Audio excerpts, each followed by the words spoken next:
yung tinuturo ng anak mo. Ay nako, ang dali-dali niya. Masaya ang 20 taon na pagsasama bilang mag-asawa ni Filomena at Sofronio. Lalo na't biniyayaan sila ng 3 anak. Simula po na kami ikasal hanggang sa bawian ng buhay, kahit minsan hindi kami nagkaroon ng away o kahit alitan. Good morning. Aga mo yata. Bukod sa pagiging may bahay, abala rin si Filomena bilang isang elementary public school teacher at guidance counselor. Siya rin ay nagtuturo ng music sa grades 5 and 6.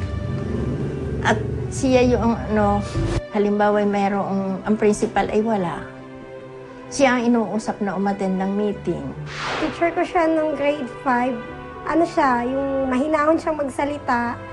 Hindi ko siya natandaang nagalit sa amin. Kahit pa sabihin maingay yung klase namin.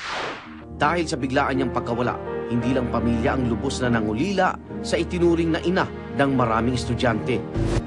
Nanghihinayang ako dahil kung siya ay madaling nawala, kung siya ay nakasama ko pang matagal at ng mga guro, maaaring marami pang guro ang kanyang natulungan dahil siya ay matalino.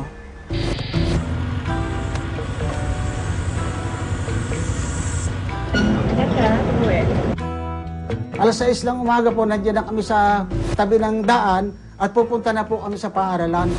So sa ganung paghihiwalay namin, wala ho akong kahit isang premonition man laang o isang halimbawa pangitain na yun na pala ho ang huli naming pagkikita.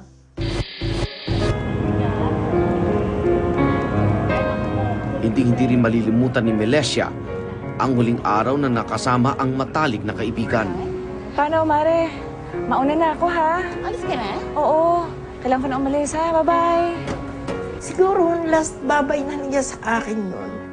Nung humakbang lang siya ng tatlong habang, sabi niya babay. Sabi ko, ba't ka nang bababay? Saan ka pupunta?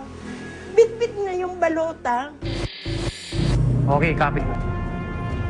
Sa pagkakapatay kay Filomena 3 hari, naging pangunahing suspect si Alex Calangi at kasama niyang si Leonardo Bantugon Jr.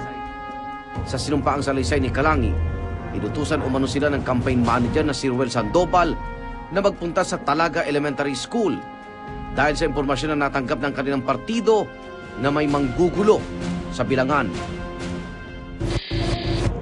Nang maganap di umano ang pamamaril, 3 armadong kalalakihan ang nakita niyang may hawak ng baril, kaya agad siya sumigaw at tumakbo palapit sa grupo ng napaslang na si Filomena 3 hari.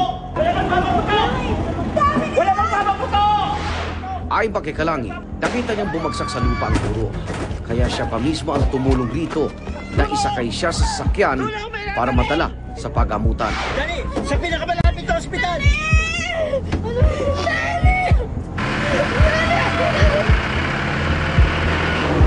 Sa isinagawang investigasyon, kasong murder at paglabag sa Omnibus Election Code dahil sa ballot snatching ang isinampak kay Alexander Calangi at kasama niyang si Leonardo Bantugon Jr. Bilisan niyo!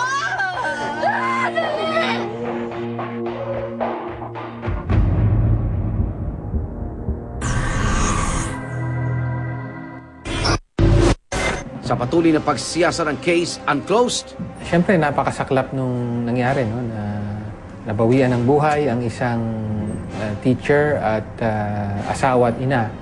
No?